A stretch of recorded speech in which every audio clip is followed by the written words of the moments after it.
माँ दुर्गा के 9 रूप सिर्फ देवी के नहीं, बल्कि हर स्त्री के जीवन के 9 पड़ाव हैं। पहला रूप शैलपुत्री।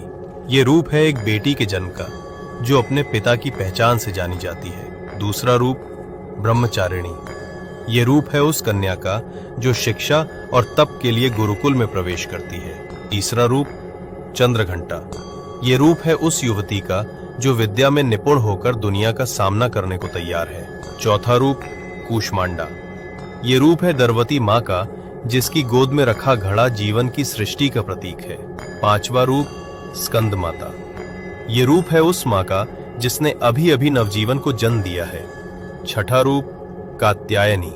ये रूप है उस माँ का जिसने जीवन की हर मुश्किल से लड़ना सीख लिया है। सातवां रूप कालरात्रि। ये रूप है उस स्त्री का जो अपने परिवार की रक्षा के लिए रौद्र रूप धारण कर लेती है। आठवां रूप महागौरी। ये रूप है उस स्त्री का जिसने जीवन की कठिनाइयों के बाद भी अपनी पवित्रता और कोमलता बनाए रखी। नौवां रूप सिद्धिदात्री। ये रूप है उस स्त्री का जो अब संपूर्ण है, परिवार, समाज और खुद के लिए शक्ति का स्रोत बन चुकी है। माँ दुर्गा के ये 9 रूप याद दिलाते हैं कि हर स्त्री खुद देवी है। जय माता दी।